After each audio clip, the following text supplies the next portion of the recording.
क्या आपको अभ्यास की ताकत पता है? निरंतर अभ्यास से किसी भी बड़े से बड़े लक्ष्य को कैसे पाया जाता है? आज की ये प्रेरणादायक कहानी इसी को दर्शाती है। दोस्तों, बात है पुराने ज़माने की। तब ना स्कूल होते थे और ना ही किताबों से भरी अलमारियाँ। बच्चे अपनी पढ़ाई के लिए गुरुकुल जाया करते थे। वहाँ बच्चे गुरुजी के आश्रम में रहते, रोज़मर्रा के काम करते, गाय चराते, लकड़ियाँ बटोरते और साथ ही पढ़ाई भी किया करते थे। ऐसे ही एक कहानी है वरदराज की। वरदराज भी अपने गांव से गुरुकुल भेजा गया, जैसे बाकी बच्चे जाते थे। वो भी वहां पहुंचकर अपने बाकी साथियों में घुल मिल गया। सब साथ खेलते खाते, आश्रम का काम करते। लेकिन एक ही जगह थी जहां वरदराज अपने दोस्तों से बहुत पीछे था, और वो थी पढ़ाई। गुरुजी जो भी पढ़ाते, वरदराज की समझ में बहुत कम आता। अक्षर, श्लोक, अर्थ सब कुछ उसके लिए उलझे धागों जैसा था। गुरुजी समझाते समझाते थक जाते, मगर वरदराज के सिर पर तो मानो बात ही नहीं चढ़ती। धीरे धीरे उसकी हालत ऐसी हो गई कि आश्रम के बच्चे उसे ताने मारने लगे। कोई उसे मंद बुद्धि कहता, कोई कहता तू तो कभी कुछ नहीं सीख पाएगा। वक्त बीतता गया, साल खत्म हुआ। उसके सारे साथी अगली कक्षा में चले गए, लेकिन वरदराज वहीं का वहीं रह गया, अकेला, उदास और टूटा हुआ। आखिरकार एक दिन गुरुजी ने भी हार मान ली। उन्होंने वरदराज को बुलाया और कहा, बेटा वरदराज, मैंने हर तरह से कोशिश कर ली, पर लगता है विद्या तुम्हारी किस्मत में नहीं है। तुम्हारा वक्त यहाँ बर्बाद हो रहा है। तुम घर चले जाओ और अपने माता पिता के काम में हाथ बटाओ, खेती बाड़ी करो, शायद वही तुम्हारे लिए सही रहेगा। गुरुजी की बात सुनकर वरदराज के दिल पर मानो पत्थर रख दिया गया हो। उसकी आंखें भर आई। उसने सोचा, शायद गुरुजी ठीक ही कहते हैं, पढ़ाई तो मेरे बस की बात नहीं। वो भारी कदमों से अपने गांव की ओर चल पड़ा। दोपहर का वक्त था, सूरज सिर पर आग बरसा रहा था। वरदराज को बहुत प्यास लगी। वह चारों तरफ देखने लगा, कहीं पानी मिल जाए। तभी उसने देखा थोड़ी दूर पर कुछ औरतें कुएं से पानी खींच रही थी। वो जल्दी जल्दी वहां पहुंच गया। कुएं के पास उसने देखा कि पत्थरों पर गहरे निशान पड़े हुए थे। उसे बड़ा अचरज हुआ। उसने एक औरत से पूछा, माताजी, ये पत्थर पर इतने गहरे निशान कैसे पड़ गए? क्या किसी ने इन्हें तराशा है?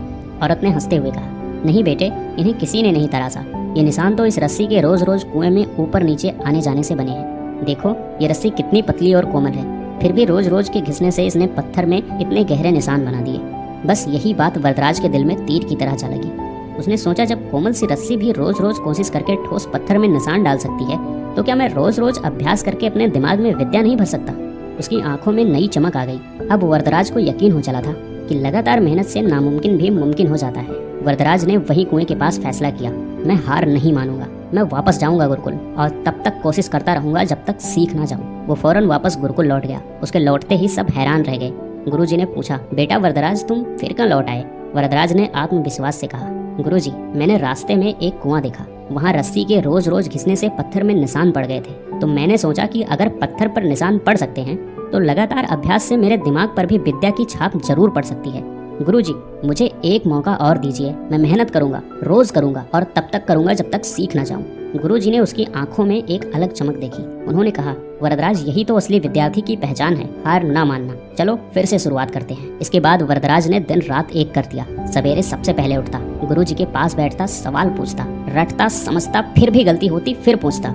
उसके साथी पहले उसे मंदबुद्धि कहते थे, वही अब उनकी लगन देखकर दंग रह गए। धीरे धीरे वरदराज की पढ़ाई में पकड़ मजबूत होने लगी। उसे श्लोक याद होते चले गए, व्याकरण की गुत्थियां सुलझने लगी। कुछ ही सालों में वरदराज, जो एक वक्त मंदबुद्धि कहलाता था, इतना बड़ा विद्वान बन गया कि उसकी ख्याति दूर दूर तक फैल गई। उसने संस्कृत व्याकरण की महान किताबें लिखी, लघु सिद्धांत कौमुदी, मध्यम सिद्धांत कौमुदी, सार सिद्धांत कौमुदी और गीवाण पद मंजरी। आज भी विद्वान उनके नाम का आदर करते हैं। दोस्तों, वरदराज की कहानी हमें एक बहुत बड़ी बात सिखाती है, अभ्यास से बड़ा कोई चमत्कार नहीं। कभी मत सोचो कि तुम किसी चीज में कमजोर हो। अगर वरदराज हार मान लेता तो शायद दुनिया कभी उसका नाम नहीं जानती, लेकिन उसने ठान लिया और कर दिखाया। इसीलिए याद रखना दोस्तों, मेहनत करो, रोज करो, धैर्य रखो और दुनिया को दिखा दो कि तुम क्या कर सकते हो।